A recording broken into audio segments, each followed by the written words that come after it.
Mkurugenzi wa Manispaa ya Singida John Faith Kataraia ameomba viongozi wa dini, viongozi wa serikali, wazazi pamoja na walimu kuhakikisha wanadhibiti mmomonyoko wa maadili kwa wanafunzi na kuweka jitihada katika masomo. Amesema hayo katika kongamano la wadau wa elimu ilipokuwa ikitolewa taarifa ya hali ya maendeleo ya elimu ndani ya Manispaa ya Singida katika ukumbi wa chuo cha uhasibu. Naomba jamii, viongozi wa dini, walimu na viongozi wa serikali tukiongozwa hapa na katibu mkuu pamoja na waheshimiwa madiwani tuendelee kukemea na kudhibiti ukatili kwa watoto, kukemea na kudhibiti ndoa za utotoni na mimba za mashuleni ili watoto waweze kuwa na utulivu na kuweka bidii katika masomo.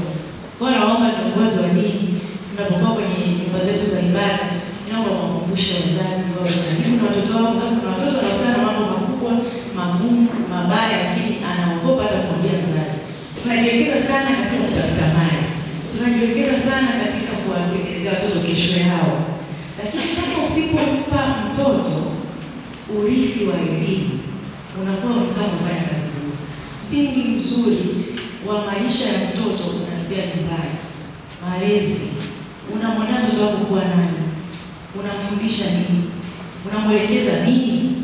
Kwa hiyo naomba hilo tukaliweke kwenye mioyo ya wazazi, tuliseme kwa tunaposimama ili wajue usahihi wa kwanza wa kumrithisha mtoto wako ni kuhakikisha anapata msingi bora wa elimu na kumlea katika njia ipendezayo Mungu ili asiache pale anapokuwa. Kwa hiyo niwaombe viongozi wote muweze kushirikiana katika hilo ili kuhakikisha kwamba wazazi wanachangia vyakula. Jambo lingine, ili kwa wakuu wa shule na walimu wakuu, inaomba muendelee kuweka mikakati ya kuweza kuongeza ufaulu, lakini pia muendelee kuwasimamia na kuwafuatilia kwa karibu wanafunzi. Tunatambua mnao wanafunzi wengi sana, lakini tumieni njia za ubunifu, tateni namna ya kuwafanya wale watoto waweze kukaa mashuleni, waweze kusoma. Pia baadhi ya changamoto ambazo zilikuwa zinawakabili wadau wao wa elimu, mkurugenzi wa Manispaa ya Singida akaahidi anakwenda kuzitatua. Ndugu viongozi, ninawashukuru sana kwa mchango, maoni, ushauri, malalamiko na changamoto ambazo mmezibua kutoka kwenye maeneo yenu ya kwenye kata, kwenye vijiji, kwenye mitaa, kwenye shule zote ambazo tunazungumzia hapa. Ndio maana tunawaomba mfike ili tuweze kuwashirikisha na tushirikishane kuona namna bora ya kuendelea kuzitatua. Niseme tu tumeyapokea, tutayafanyia kazi na tutakapokutana kwa kikao chetu kitakachofuata tutakuwa na mrejesho. Naye kwa niaba ya mbunge wa jimbo la Singida mjini ambaye ni diwani wa kata ya Kisaki Moses Ikaku amepongeza halmashauri ya Manispaa ya Singida kwa kuandaa kongamano hilo na kuomba liwe endelevu sababu linakwenda kuleta mapinduzi makubwa katika sekta ya elimu. Nipongeze halmashauri ya Manispaa ya Singida kwa kuandaa kongamano hili. Hongereni sana.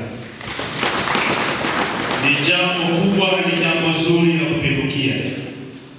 Lakini kwa kuwa tumeliona hili la muhimu na tumeamua kulifanya kwa awamu hii, basi iwe ni maendelezo na watu wa Singida wataamka vyema zaidi. Na kwa kuonyesha kwamba ni jambo la msingi na la maana, inaonyesha watu wana kiu na haja ya kujua nini mustakabali wa elimu kwa Manispaa ya Singida kwa watoto wetu.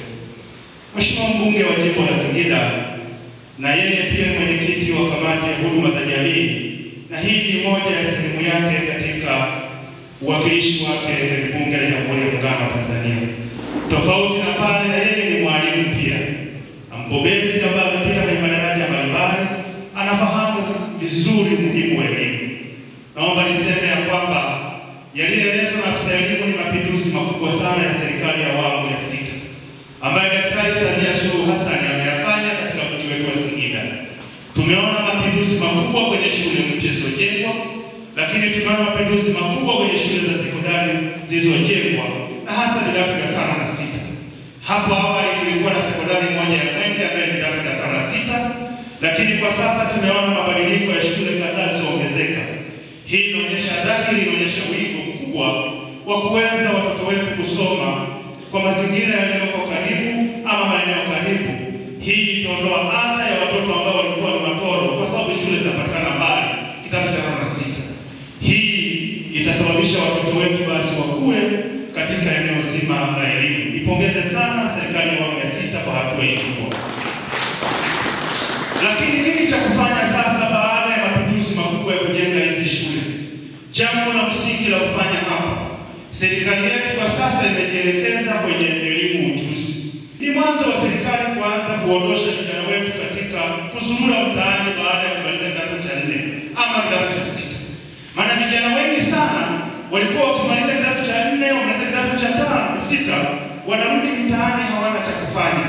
Lakini akisoma kwenye shule ya amani ambayo inafundisha ujuzi, lakini kama atamaliza kidato cha 5, atamaliza kidato cha 6, hajafanikiwa kuendelea, akirudi kusoma shule ya amani na shule zingine za ufundi, anakuwa na ujuzi unaomsaidia kuweza kuyamudu maisha, kwa maana tayari ana ujuzi na anaweza kuendesha maisha yake.